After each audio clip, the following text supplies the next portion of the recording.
Um, for those of you who don't know me, my name's Tim East, and I'm the Cotuit Chronicler for the Society this summer. This is my first summer, and this is our last night. It's really been an exciting opportunity for me to get involved and to be part of the Historical Society. So tonight we've got a really great presentation on the Revolutionary War on Cape Cod. And I think this is so important because we don't realize, I think, sometimes when you think about the Revolutionary War, and everybody knows Yorktown and Washington crossing the Delaware, but this was an intensely personal conflict that affected every community here in the United States. And I think that's what we're going to learn about tonight, is how this was very, very, played an important role in the area that we're in our history community. So I'd like to introduce Dr. David Martin, who's the author of The Revolutionary War on Cape Cod and the Islands. Editor. Oh, editor. And you can introduce your co-authors and helpers. Dr. Martin has led numerous historical societies here on Cape Cod. He's a respected historian, genealogist, and educator. And I understand you're still teaching up at BU sometimes? UMass Boston. UMass Boston. Yep. And he has a passion for uncovering New England's past. And I think that very much is what we're all a part of, right? So, Dr. Martin, go ahead. Thank you very much, Tim. Your introduction was absolutely right on, because you gave the mini history of what this brought this book about, and I appreciate that. About 3 years ago, several of us amateur historians were sitting around and saying, 2026 is coming, and there's not been too much recent done on the role of Cape Cod and the islands in the Revolutionary War. What has been done was a lot of it in the 19th century. There were some things that were inaccurate and kind of scattered, and we said there's a need for something that will draw all this together. And so we set off to create this book that this presentation is all about. And hopefully in time, which we did make the deadline, before the actual 250th anniversary that's coming up on January 1st. And so that's how it came about. The book is divided into 4 sections. And you could begin the dates in several different arbitrary places, but we chose 1761 to 1774 as part 1. 1774 to mid-1776, I bet you can guess the date, for part 2, and then mid-1776 to 1783, which was the peace treaty, the Treaty of Paris. And then we have a 4th section that's 10 biographical descriptions of important individuals who played a role in our region, Cape Cod and the islands, during the Revolutionary period. So I think that gives you kind of the framework, and I'm going to go through just some of the highlights of this, and then we'll have some time for questions and comments.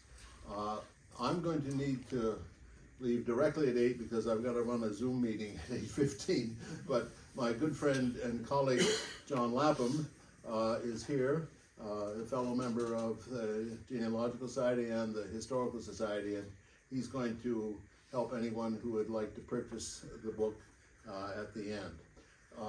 There are several people who beat me to the punch and have already purchased books, and I've warned them that there'll be a test afterward, but we'll probably have to enforce that in a quiet room. Absolutely. I'm sure you can arrange that.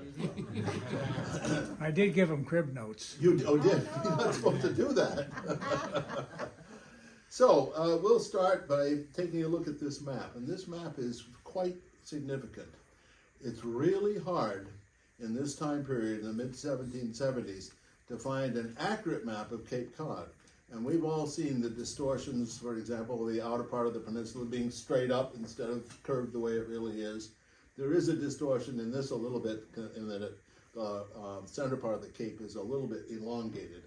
But in 1775, the Brits knew something was brewing. And so they contracted with a German cartographer named Blaskowitz in 1775 to make an accurate map of that time for the British government. And actually, other than one distortion, it's pretty accurate to the actual reality. And it's interesting to me from a map collecting point of view, in that there are maps that are later than this that aren't as clear, that are not as good. So Usually we say cartographers steal from each other. Well, that didn't happen here. So, but in any case, that is the frontispiece of the book, and it becomes a reference for that. So we'll go to the next slide. One of the big questions is, when did the revolution actually begin? And there are different hypotheses about that and different interpretations. Obviously, we learned in school that it was 1775, 250 years ago this year, in Lexington and Concord. Other people say, no, no, no, it was before that. Others will say it was much before that. So I'd like to kind of explore that with you when we get to another slide that will kind of expand this. So let's go to the next one. And this slide is just a kind of skeleton of key events in the Revolution and a few Cape and Islands things interspersed, but I'll expand much more on the Cape and Islands one. The very first one, 1761, is when this book starts. And that's when Cape Cod's own James Otis Jr. made a fiery speech in Boston against what was known as the writs of assistance. And the writs of assistance was what you might call search warrants that the British government had said, we're going to demand the ability to look for things that are being shipped here. And it particularly affected trade. And that is, in some people's opinion, where the concept of no taxation without representation really started. But he was a firebrand. I have another painting to show you later on of him giving his famous speech. We jumped to 1773, and Cape Codders did boycott English tea. And in 74, the Barnstable Court was closed by some protesters that I'll talk about a little bit later. Lexington conquered. There is an indirect relationship between Cape Cod and the Battle of Lexington that I'll join with you. Of course, the Declaration. And interestingly enough, in 1776, George Washington ordered a survey about a potential canal on Cape Cod. He knew that there was some strategic value in having a canal. Of course, he wasn't the first one. We think Miles Standish in 1627 was the first one to come up with the idea, and it only took 300 years to build. And of course that didn't succeed, but Washington was a sharp enough tactician that he realized that there was some potential military value in protecting shipping. I'm going to talk in some detail about a very important shipwreck, and shipwrecks is, you might say, makes a friend out of our shoals off of Truro, and that was the wreck of the Somerset, so we'll come back to that. And then 79 was a very important single battle, perhaps the only real battle that you could say was fought on Cape soil during the Revolution, and from a military standpoint. And then, of course, after that, there's some well-known things. 81, Cornwallis surrenders, but there wasn't a treaty until 2 years later, which was the Treaty of Paris. And then finally, we had a constitution in 87. So that's just kind of a general framework, and now we can dig into the whole question of what about the Cape Cod and Islands role in all this. We'll go to the next one, and the next one. And just a little patriotic red, white, and blue. Sorry about that. And the next one. Okay, and I've talked about the 4 sections, but I'd like to read you this quotation from John Adams. Now, we know that Adams and Jefferson were, of course, key in the development of the Declaration. And then they became political enemies, and they both ran for president on 2 occasions, one once the other time, but they patched up their differences. And after the War of 1812, there was this wonderful correspondence that went back and forth between Quincy, Massachusetts, and Charlottesville, Virginia. These 2 great intellectual giants are talking and exchanging opinions with each other about what this all meant. And the great news is that we have all of that correspondence. And so I have several quotes from John Adams that I found particularly salient here. Well, he says, what do we mean by the Revolutionary War? The war was no part of the revolution, but only a consequence of it. Now, that's a very different interpretation. The revolution was in the minds of the people, and this was an effort from 1760 to 1775 before a drop of blood was shed at Lexington. It was a people's revolution involving farmers, tradesmen, craftsmen, and Cape Codders, fishermen, we could add to that, the middling classes. Now that's John Adams' interpretation, and he's writing in 1815 to Jefferson. And Samuel Adams probably was a part of that. Yes, he was. Yes, Not the bear, but yeah, exactly. All right, so that's John Adams' opinion. So I want to ask you a question. Where else might you trace the beginnings of the revolution? And let's talk about going back before 1760. Any ideas about other dates you might do if you wanted to interpret history in a different way? What are some dates that... well, you already had one up there, the French and Indian War. Well, French and Indian Wars ended in 61. Right, because that consequences of that Right. probably affected us. That definitely did.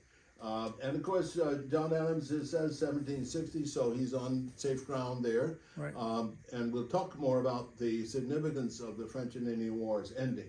What about some earlier dates? What dates that are earlier than 1760 for what you might say was the beginning of the Revolution?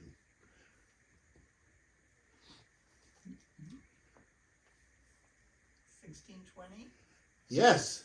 Why 1620? The Mayflower Compact? Yeah. Yes. Yeah. Now, some historians, not all, say that you have to look at the Mayflower Compact and its circumstances. Here's a group of people, not of the same type. Some were here for religious and some for economic purposes, and they were off course. They had aimed for the northern part of Virginia, which was the mouth of the Hudson. They were way off. And so they weren't where they were supposed to be, and the charter didn't apply. And so in Provincetown Harbor, they probably said to one another, look, we got to have some agreement before we step ashore, and there's nobody to tell us what to do, so we're going to create a document that talks about self-government and some rules that we're going to abide by. Now, is that really, in a sense, the beginning of the revolution? Well, in a sense, beginning to feel already separate from the mother country. But you'll find historians who say, well, not really, because it was a document that was written under different circumstances. We could argue about that all evening. But there are historians who say, if you want to really trace back the beginning, gradually bringing it up from 1620, you could do that. And the Mayflower Compact is considered one of our founding documents. Wasn't there a New England Confederation that the gentleman came over and they quickly wanted to get rid of him? Yes. And they returned to Plymouth Colony and Massachusetts Bay Colony. I can't think of his name, Yeah. but There were various steps in between there, Yeah. yes. Yeah. So there was a lot of interest in politics and self-government right from an early age, early time. Okay, next slide. So here is the situation. We have the French and Indian Wars, known as the 7 Years' War in England, and in order to win that, Britain had to spend a lot of money, and the colonists helped in that effort. They finally defeated the French and the Indians to protect the territory that was just west of the colonies. Now, England has run up a debt. And in Parliament, they said, here's a good candidate for providing revenue to make up for the debt. Here's the colonies. And so they started to pass this series of legislations. This is not the first one in 1761, but it's the first one in the immediate preamble to what we call the Revolution. And it's very easy to see, if you look at this whole list, how things built and built and built to a crisis point. So I'd like to kind of rehearse this sequence to see what the impact of parliamentary acts really was all about. I've already talked about the writs of assistance. Then we had, at the end of the wars in 63, then the Sugar Act, you know what that was a tax on. But in 1733, there had been a Molasses Act that was taxation there. And so then we have the next year, the Stamp Act. And that meant all forms of paper were being taxed by the British government. That meant anytime you wanted to write a mortgage or a deed or a letter, you had to pay a tax on that. That really rankled the colonists. And they put up a real protest about that. So notice what Parliament did. A year later they said, okay, Stamp Act, it's off, but we're going to pass another one. An even actually worse one, the Declaratory Act. Now, they said, taxation rates in the colonies are going to be, from now on, the same as they are in England. And that was a significant increase. So they took one thing away and added something that, from the colonist point of view, was worse. Then, a year later, a parliamentarian named Townsend said, we're going to tax also, and he passed it, china, glass, lead, paper, paint, and tea. All right? Well, you can imagine that didn't go over very well also. And there were lots of protests about that. So you can feel it kind of building and building. Then we have the Boston Massacre in 1770, and it's not clear who fired the first shot. It may well have been a colonist. And you know that John Adams successfully defended the British soldier who was accused of starting it. But then, in that same year, the protest led to Parliament saying, okay, Townshend Act is repealed except for tea. And they're not going to back down on that one. And so in 72, we have formation of what became known as committees of correspondence. And the first one in the colonies was where? It was in Boston, our state, our colony. And a committee of correspondence was a group of people getting together and discussing their grievances against the British Crown. And that idea spread to the other colonies after Boston started that.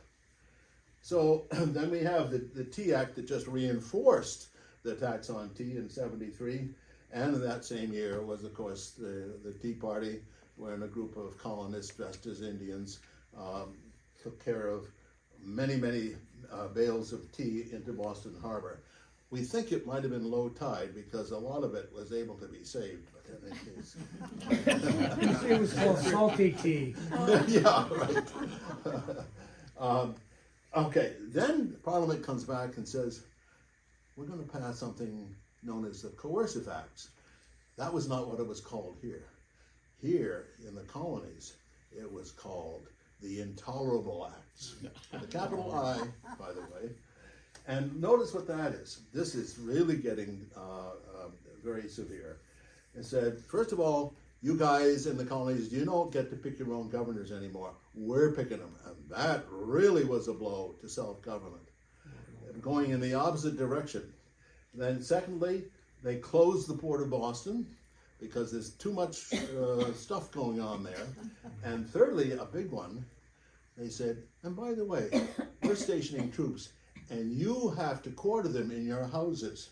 Now think of that. You're living in a house, probably not a very big house in Boston, and your government of the colony tells you have to put up 1 or 2 soldiers in your house. Okay, so that's very easy to understand how that really began to get to the point where it was intolerable, and that was why that nickname was put it. We have Lexington and Concord, and of course 75, and as a response to that little skirmish in Lexington and Concord, which wasn't the declaration of war, they passed the Prohibitory Act, and that said, no more trading among the colonies, the New England colonies, which was, of course, a big economic blow. And that was a direct response to Lexington and Concord. So you add this whole slide together, and what have you got? You've got something that builds and builds and builds, and it's very easy to understand why people will get to the point they say, no more, enough. at least for those people who were considered patriots. But there were loyalists here who said, I don't like paying higher taxes, but I'm loyal to my crown, to my government, my mother country. And so there's, of course, as we well know, that continuous tension between loyalists and patriots. So that's the history lesson for tonight. I can go to the next slide. Wait, Yes, I, all right. I was wondering, it's 1620, and the French and Indian Wars. Yes, Now, 1620, Britain wasn't part of the government, that's true. and Yeah. and in the French and Indian Wars, England was part of the government. How did that happen? How did England get in there in between? Can you say anything about that? Well, that's a very good question. Let's talk about the span of time between 1620 and 1760, 140 years. During that time, England continued to send colonists out, and they began to populate up and down the East Through Coast. royal charters or And business. The royal charters, thank you very much, because England said, we're going to give you guys a charter to settle here, and we're going to give you guys a charter to settle here, and so on. So they took an active role of sponsoring exploration because there was some economic advantage for England to be able to get some of the things that were produced here over there. So they began to play an active role and to see it as something that they owned because they did. Yeah. Good, very good. Okay. And David, the French and Indian War was one of many.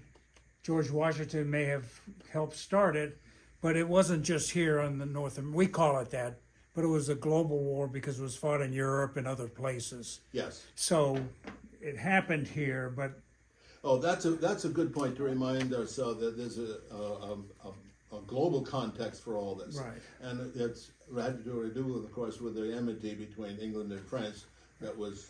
and the Native Americans split then up they- and did different things. Some Native Americans sided with the English, some were sided with the French. And they call it the 7 Years' War, but it Right. actually went on much longer than that. It's just the last 7 years ended in. It's a 7 Years' War when it was in Europe, but at the same time we called it the French and Indian War when it was yeah. in North America. That's right, Yeah. yeah. Well, here's John Adams again, writing in 65 in his diary, and he's talking about the Stamp Act. And he says, the enormous engine fabricated by the British government for battering down all the rights and liberties of America, I mean the Stamp Act, has raised and spread through the whole continent a spirit that will be recorded to our honor for all future generations. In every colony from Georgia to New Hampshire, inclusively, the stamp distributors and inspectors have been compelled by the unconquerable rage of the people to renounce their offices. So this is a very helpful thing to see the writing looking back was really at the time because this is a diary, this is rather than a correspondence with Jefferson. In fact, some of them, the tax collectors, had to go to the British Army and they were threatened. Yeah, they were. So They were for very their threatened. lives, they Yeah. had to flee. Yeah. Think about the tension in being a representative of the British government on another continent, and home is 3,000 miles away, and things are building up. It must have been a little scary. And they know where you live. Yeah, they know where you live. That's right. Thank you. Okay, the next slide. All right, so now we come home to Cape Cod again, and Barnstable Village. The Otis family, they originally emigrated from North Devon into Hingham, and then they came to Barnstable. And these three figures are very important in the early history of the Revolutionary period. Colonel James Otis Sr. was the judge of the Court of Common Pleas in Barnstable Village. That building stands today as the Tales of Cape Cod. You'll see it as you drive into Barnstable Village. And he, of course, was appointed by the Crown. Then he had two children, James Jr., that's the one who made the fiery speech in '61 against the writs of assistance, and his sister Mercy, who married Dr. James Warren, are two very important figures, each represented by statues today in front of the Barnstable Courthouse on Route 6A. Mercy is very definitely an important player here. She was one of very few well-educated women, because women were not given the opportunity for an education in the 18th century largely. But she saw her brother getting a great education, and she asked to be tutored. And she is responsible for writing very important treatises about the Revolution.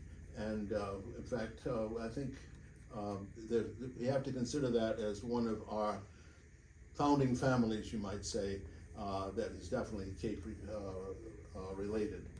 John Adams in 1818 is referring to James Jr. I've never known a man whose love of country was more ardent or severe, never one whose services for any 10 years of his life were so important and essential to the cause of the country as those of Mr. Otis from 1760 to 1770. Well, what happened after 1770? And the answer is, he got into a terrible argument with a loyalist in a Boston bar, and he was struck on the head by the cane of the loyalist, and he was never right thereafter. Some people think he was in a mental decline anyway, but in any case, after 1770, he was never the same. Very sad. And the story ends in an even sadder note. In his mental decline, he said, "I would like to die from a bolt of lightning." And in the early 1780s, he deliberately stood in the doorway of a home during a thunderstorm and was struck and killed. So he got his wish. But nothing can subtract from what he did in that 10-year period, because he lit a fire with his oratory. And so we owe definitely something to him as a prime mover. Next slide. This is a painting showing James Jr., his sister called him Jemmy for short. American independence was then and there born, says John Adams, in 1817. And as you can see, he's letting the fire of his spirit and his objection let out to a group of very important people who are decision makers. The next slide. And here's the statue of Mercy in Barnstable Village, and there's the front page of a written analysis that she published in 1805 as one of many. And so she was a very learned, literate person, an intellectual giant in her own way. All right, next slide. Then we have liberty poles, and liberty poles were found throughout the colonies. They were basically flagpoles that were rallying points for keeping the patriot spirit alive. And in that particular painting, you can see a liberty flag flowing. And we know there are liberty poles in Sandwich and Yarmouth and on the Vineyard in several places, and but elsewhere also. And we'll go to the next slide. Hey, David, they had the Liberty Tree in a lot of places. Do we have any here? I don't know that they Pole did. may have been the same. The goal was the same. Yeah. Yes. Okay. Again, rallying points. Yep. Yep. Well, this picture shows, it's just, of course, a rough painting of three young women on the Vineyard trying to keep the British from, they wanted to take that pole down. Because, of course, it has psychological meaning. And if you can reduce something that's a rallying point, maybe you can calm the people down. Now, there's an additional story to this. I can't remember the exact year, but during this period, a British ship captain of the British Navy came into the Vineyard, and he said, "I have a broken mast. I would like to use your liberty pole to replace my mast." And of course, the locals said they didn't like that at all, and the threat was there. And the story goes, and we think it's probably the case, that three young women got hold of a drill and some gunpowder, and they drilled several holes in the base of the spar, and then filled it with gunpowder and lit it, and it shattered the whole thing. And so there was a kind of a psychological victory about that. And of course, the ship captain had to go away and find a tree to chop down to make his new mast. But in any case, that's just an example of how important the Liberty poles were, and they were not about to let him have it. If you go to Vineyard Haven today, and I saw this 48 hours ago myself, right in the middle of the town, there is a big, what you look like is a big flagpole. It's not as tall as a Liberty pole because the town made them chop it down to a certain maximum height. But it's there, and it was a replacement, and it has a memorial plaque on it. So the Liberty pole lives. Okay, next slide. Well, let's talk about the Tea Party. What was the role, if any, in Cape Cod? We don't know if there are any Cape people in the group of those who are dressed as Indians throwing the tea overboard in Boston Harbor. We've never found any actual evidence of that, but there was a role, and that was the ship William. Now, in the 1778, there were 7 ships that set off from England to deliver tea to the colonies. 3 of them went to other colonies, such as in the Caribbean, and 4 were ready to go to Boston. What year was this? 78. And but only 3 made it, because the ship William foundered on the shoals of Truro. And so once again, you can say that the shoals are our friend. But this presented an immediate dilemma to the colonials there, because they said, oh, we got all this tea, and they were able to save it, a great quantity of it. And they had 4 options. What are we gonna do? Well, we could drink it, or we could sell it, or we could destroy it, or we could return it. And actually, a little of everything actually what happened, but a lot of it did get returned. But this is a definite involvement of Cape Cod in the tea situation, even though it was pre-Tea Party. So that's definitely a Cape Cod story, but it's not the only one, because I'm going to talk about another shipwreck in a few minutes. Hey, David, I think tea was so important that they did the Tea Act because I don't know if it's the East Indies Company, but Yes, East India the Company. government needed, it was a financial, it was an economic thing, and they That's were right. forcing it That's right. down our throats, and that was the other piece of it. That's the economic side of it, Right. and the British government had to keep the East India Tea Company happy, and there was big money owed, and Right. so the colonies became the tool to do that. Yeah. Yeah. Okay. Next slide. There you go. Now Nantucket is a whole different story. A very divided island. You have a situation there of Quaker merchants who are dealing whaling oil to England. Everything's going fine. They're getting flour in return from England. And plus the fact that Quakers, of course, are not in favor of war. They're in favor of peace. And they were not about to shoot themselves in the foot. There was a very strong loyalist contingent on Nantucket, maybe as many as half. Of course, there were patriots there too. And this then persisted throughout the war. Nantucket was always on the edge. Of course, they ultimately joined up in the cause at the end. But that's a very different story, for example, from Martha's Vineyard, which did have a lot of loyalists too, but not to that proportion, and it wasn't because of the whaling industry. Next slide. Now, I'd like to focus our attention a little bit on the Elizabeth Islands, because they play a role in something we're going to talk about. We're all familiar, of course, with it being a chain of islands that goes southwest from Woods Hole. And Norshorn Island here, with its Tarpaulin Cove.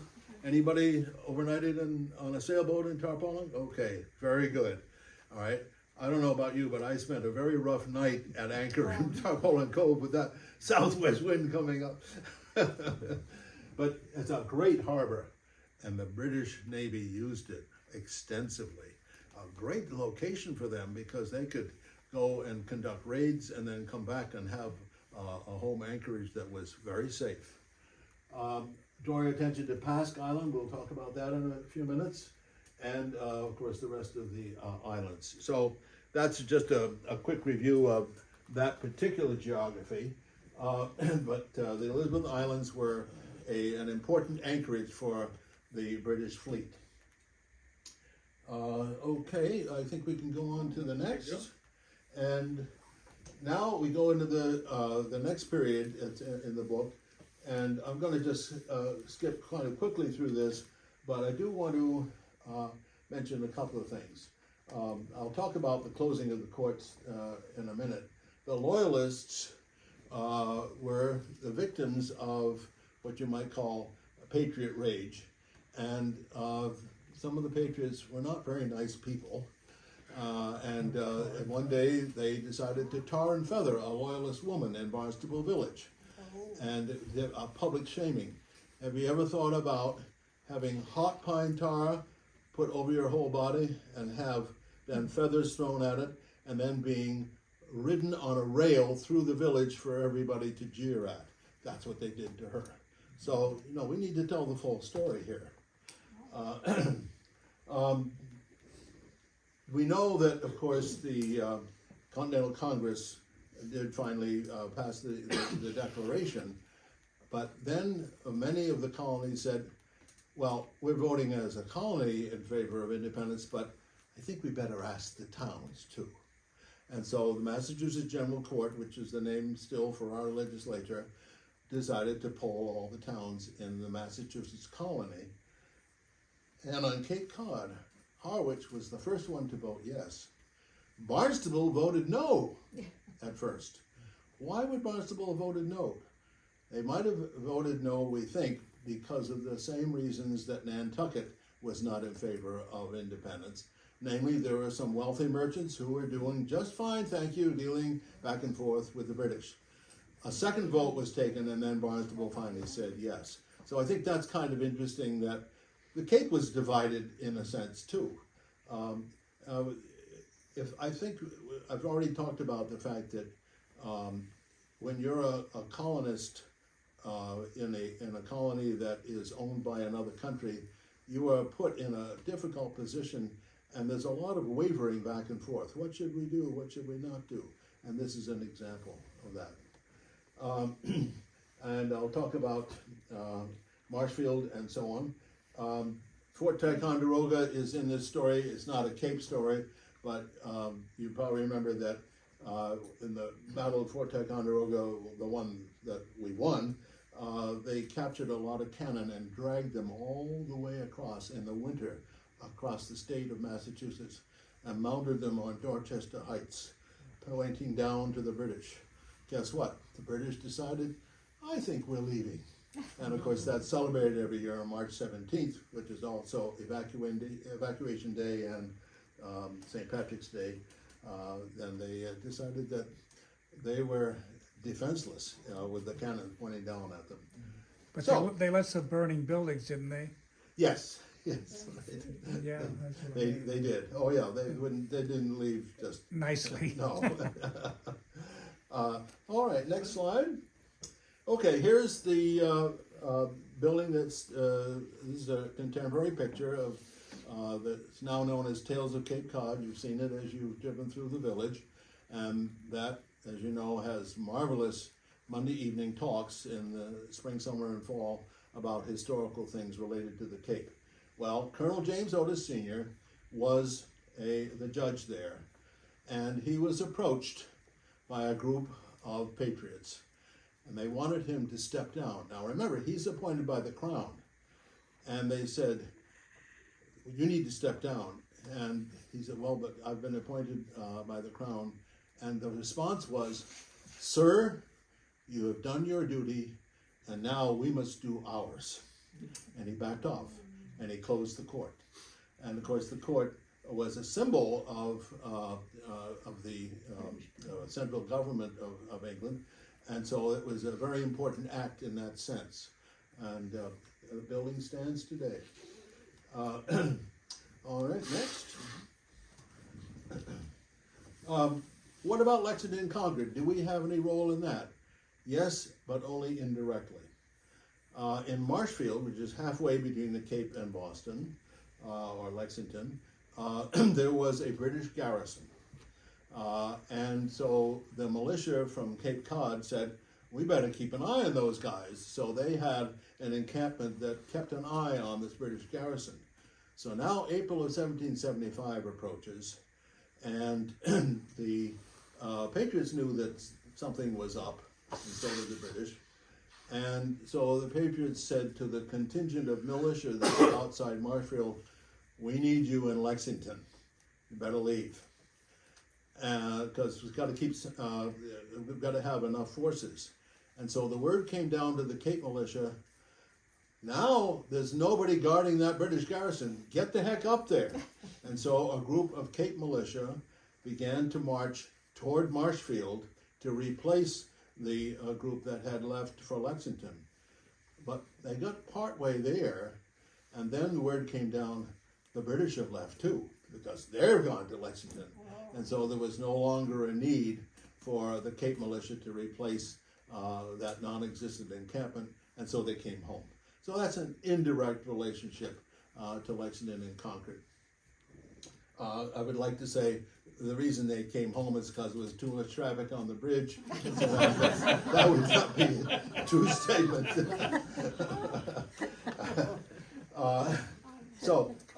But those militia from the Cape were from Yarmouth, Barnstable, and Sandwich, who originally set out to do that.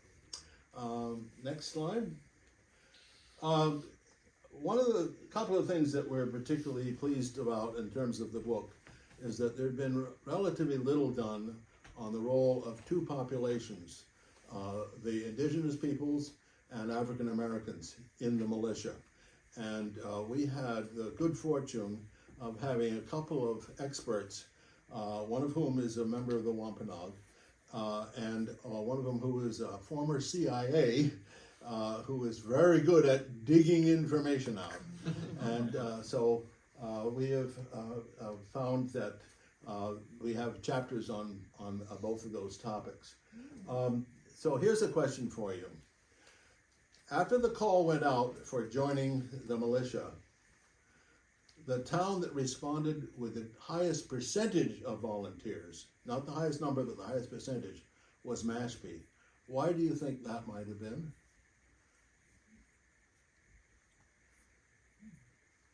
Well, it's a smaller town. That's true. Put yourself in the shoes of a Wampanoag. 3 square meals a day. Well, They wanted to be considered with the Patriots. that's part of it. Wasn't it a reservation, so maybe they wanted to be truly free citizens? Yes, that's more it. What's that? They were in a kind of reservation, and they wanted to expand. Basically, they had lost land, and they saw joining this Cape militia as part of a budding revolution as a possible way to regain some of the land that they had lost. Now, it didn't work out that way, unfortunately for them. But that's interesting, I think, that was the highest percentage of people who stepped up on any of the towns on the Cape. Okay, next slide. And our authors have succeeded in absolutely correctly identifying at least 24 African Americans who were in the militia, and 6 of those, 6 initial ones were on privateers that I haven't talked about yet. And that bottom line says research continues, because this is not a finished story yet. There's more records out there that need to be found, and many of these, of course, were freed slaves. And these days we're learning a lot more than we knew even 5 years ago about slavery in the so-called North.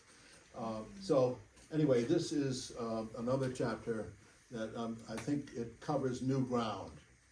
So, okay, next one. Well, let's talk about the vineyard for a few minutes. There of course, when you're an island, you are subject to different kinds of challenges, and one of the challenges was, of course, that any invading army in all wars has a supply line problem. This supply line for the British was 3,000 miles long, so you had to have a source of food to feed your forces, and so they would conduct raids regularly on places that were vulnerable, like Martha's Vineyard and Falmouth and other places, and they would slaughter cattle for food, for meat, and they would steal vegetables and fruit from the homeowners, and of course that didn't go down well at all because they were taking away those people's livelihood.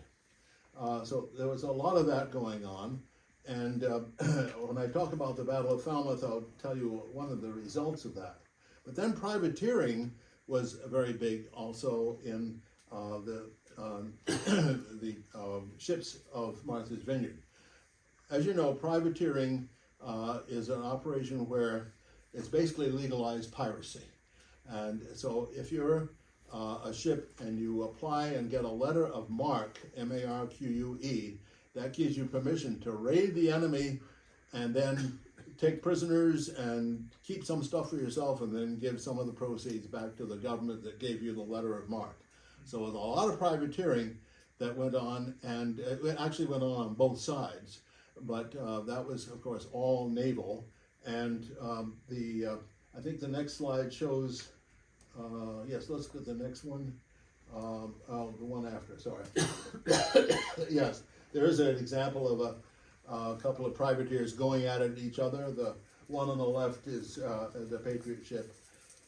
Excuse me, and this is the kind of thing that went on the high seas throughout the Revolutionary period. So we can go back one slide. And in this final period, we have this terrible winter at Valley Forge that everybody knows about. And then that third bullet, this is when Washington orders the survey for a possible canal on Cape Cod. The British Admiral Grey raided the Vineyard repeatedly, in not only in 1778, but before that as well, for the purposes I mentioned. And the next to last point for the presentation, and the last point here, is about another very important shipwreck. So let's go ahead to the next slide, and we can go past the ships and go here to Valley Forge. Yes. I wanted to ask about the privateers. Yes. Uh-oh. My question is gone. It'll come back. All right, no problem. The winter at Valley Forge in 1777 was, of course, a terrible winter. That is when Washington had the good fortune of getting Baron von Steuben, who was a Prussian military officer, to come and join his army, and he put some very well-disciplined training into the forces, and they began to really meld as a Continental Army. I think we need to make a distinction here between the Continental Army and the militia. Continental Army, of course, is a full-time force, and they went throughout the colonies. Militias were local. They were people who were regular citizens who were called up to serve in the case of what was called an alarm, A-L-A-R-M, and that meant, I think the British are coming, we need to fend off. And so they would put aside their plows or their fishing nets, and they would join up for a period of days and hopefully fend off the impending attack, and then they'd go back home and take up what they were doing before. And so that's a different level of things. The Minutemen that we often hear talked about was a kind of a subset of the militia. They were very well trained and well disciplined. The militia themselves were not. And but the Minutemen were sort of an elite militia. And they were, of course, involved in Lexington and Concord. So a rough analogy might be our National Guard Yes. today versus our regular full-time forces. That's Today it's a lot more complicated, Yeah. but similar. But at least it's a good parallel in terms of part-time versus Right, full-time. right. Yeah. Local focus Local versus, versus national, Yeah. yep, yep. Okay, next slide. So another enemy in this war was the danger of smallpox. And we're at the very beginning of immunization for smallpox. In the late 1700s, there had been the discovery that you could inoculate someone by giving them a little bit of the smallpox germ, and then they would have their defense built up, of course, for the... if you didn't die. If you didn't die. 'Cause And a lot of them that did. did happen, so it's said. And this is not a very pleasant topic, but the technique was to take the scab of a recovering smallpox victim, put it on an open wound of somebody you wanted to immunize, and enough of the smallpox germ would go into the bloodstream and theoretically immunize the person. If Washington did that for his army, if he hadn't, he'd have lost a lot more men to smallpox than to any British guns. And I don't know about the British, to what extent they did that. Does anybody know? I don't know. I've wondered about that. But this is, of course, as I know said- later they found out about cowpox Yes, that they started, but that was later. that was so later. I don't know. Yeah, yeah. So that's something that is significant, and of course, it's not related to just Cape Cod. Okay, the next one, and this is quite a story. We've already talked about one big shipwreck, and there was more than just a couple, but this is the other significant one. The HMS Somerset is mentioned in Henry Wadsworth Longfellow's poem, The Midnight Ride of Paul Revere. And in his 8th stanza, he talks about Paul Revere rowing with muffled oars across the Charles River under the looming shadow of the Somerset in Boston Harbor. And so we know the Somerset was there for obviously military purposes. Then there's a bit of mythology that has risen up about that, because of course that was 1775. And some accounts a number of years ago said, well, and the Somerset anchored in Provincetown Harbor, and some of the crew came ashore and intermarried and so on. False, not true. The Somerset was busy moving up and down the East Coast, and in 1778, it was on its way from the south to try to intercept the French fleet that was coming to help rescue the colonists. And of course, in the process of doing that, it got caught in the storm and the currents, and of course the tide played a huge role, and that too foundered. But the story was different than the William, which was the tea ship. There are very few men drowned in that. The Patriots, a small group of Patriots, rounded up 450 prisoners and marched them on foot from Truro to Boston. It took about a week. And they were not 450 when they got to Boston. There were some died and some drifted off and so on. But they were later used for prisoner exchanges during the rest of the war. So that's a significant event from a military point of view. And if we go to the next slide, the interesting situation is that the Somerset bones occasionally reappear.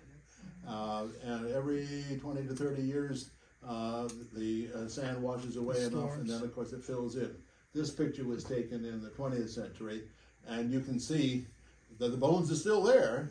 And the latest one was 2007. I've got another slide I haven't put up here that shows the National Park Service ranger saying, don't touch any of that, because that's considered an artifact that belongs to the government now. The most recent one, there was only one side of the timbers appeared. So, but anyway, it's still there, and it's an enormous ship. All right, we'll go to the next. The Somerset played a role, kind of a surprising one, in the salt industry. The British had successfully destroyed the salt industry of Cape Cod, and salt was terribly important because there was no refrigeration to preserve food except salt.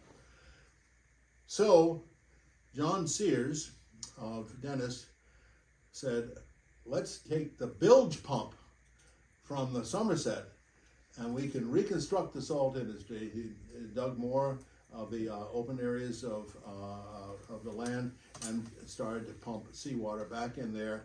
And of course, it works by evaporation, and the water evaporates, and what's left is the salt. And so, in a kind of a strange way, the Somerset gave a kind of a rebirth to Cape Cod, if you will. All right, thank you. And so that's the story. And there's a 19th century picture of some workers in the salt area just raking. All right, we'll finish with the Battle of Falmouth. And before we began, we talked about that there are two battles of Falmouth, Massachusetts in 1775 and 1779. When you go to look on Google, you expect to just find the one in 79, which is the one I'm going to talk about. What's the 1775 Battle of Falmouth, Massachusetts? And then you realize, oh, wait a minute. Massachusetts and Maine were one state until 1820. And so the Battle of Falmouth, Massachusetts in 1775 was really in Falmouth, Maine.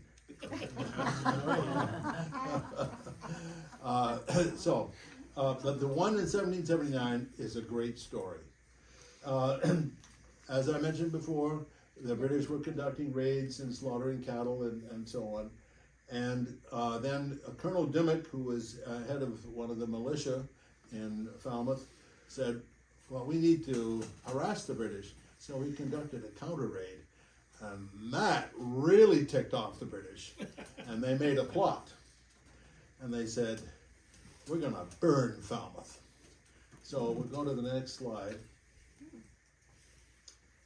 And there's a painting from the Woods Hole Library that shows the British boats from the ship, and there's have slaughtered cattle in the foreground.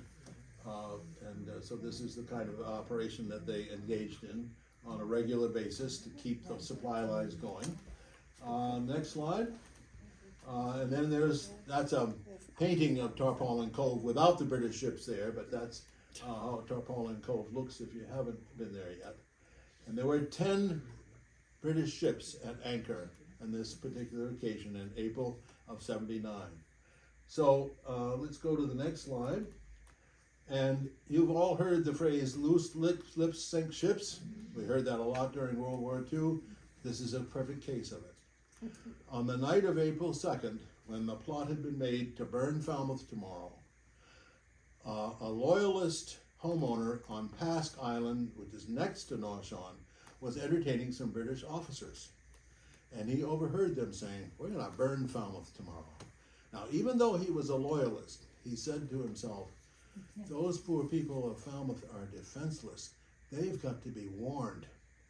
And so he sent his 9-year-old son to row in a rowboat at night 4 miles from Pasque Island to Woods Hole to alert the militia. And that is a true story, and there's actually a young people's book about that I'll show you the cover of. So what he did just that. I've checked the astronomical tables, and that night in 79, there was 2 days after the full moon. So if the weather was good, there was enough light that he could see the outline of the islands as he continued to row, because he didn't have a GPS. So we'll go to the next slide. Did he put the horse on the rowboat? No, he got I think he kind of borrowed a horse when he got to Woods Hole. And that's a cover of the book. It's called Night Raiders Along the Cape. And okay, next slide. So he was successful in alerting the militia, and under the cover of night, the militia went out, and they had previously built sand embankments along what is today Surf Drive in Falmouth, which they take the sand and they made mounds, a continuous mound all the way along, just high enough for a man to crouch behind with a musket. Today they would call that a fighting position, Yes, they would. foxhole kind of thing. That's exactly the kind of the concept for sure. And so they reinforced the sand entrenchment and got ready.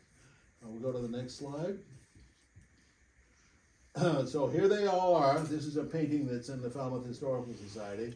And you can see the British ship in the distance, and then the boats from the ships coming with what you might call Marines, getting ready to jump in the water, and the militia are sitting there or squatting there with their muskets at the ready position. We'll go to the next slide, and that's another artist's depiction of the same situation from a different angle. That one hangs in the Falmouth Town Hall lobby, yes. So we'll go to the next slide, and 200 soldiers jumped in the water, headed toward the shore, and they got the surprise of their lives. When they were in the water, then the militia stood up and gave them a blam. And of course it takes 20 seconds to reload an 18th century musket, but you can get off 3 volleys in about a minute if you're trained. And they killed 15 British and wounded 20, and they changed their minds. That is, the British changed their mind and went back to their ships and said, okay, we'll firebomb Falmouth. And so from their ships, they had incendiary bombs that were designed to land and to bounce and bounce and bounce, and when they hit a structure, they would burst into flames. Well, guess what? It's April 3rd. What do we know about the weather? We're just coming out of a winter thaw. The ground is mushy. Yep. So the cannonballs went. So Falmouth was saved. And that's the story. And I think we'll go to the vineyard. They actually went to Nonamesset. So I think that, next slide, please.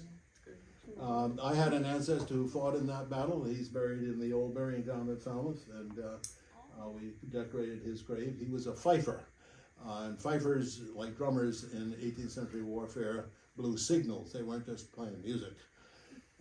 He later, it was in the War of 1812. We'll go to the next slide.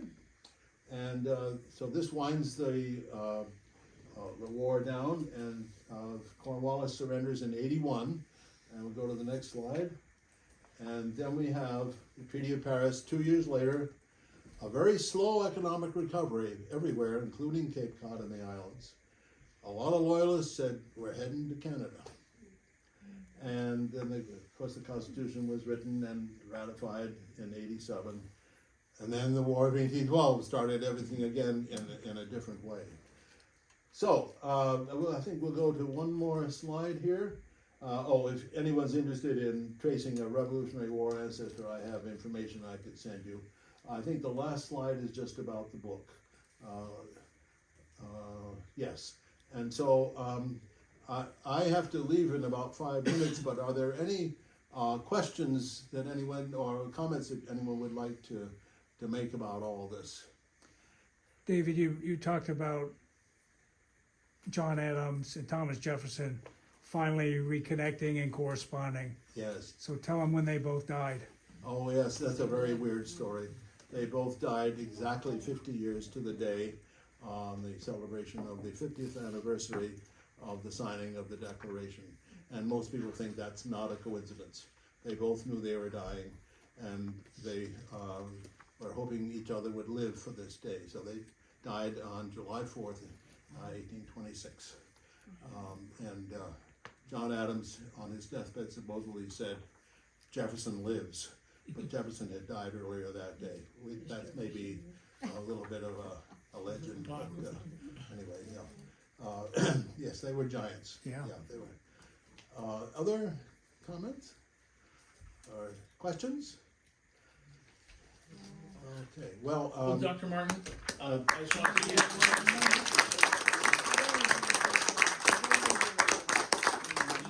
covered a lot of ground.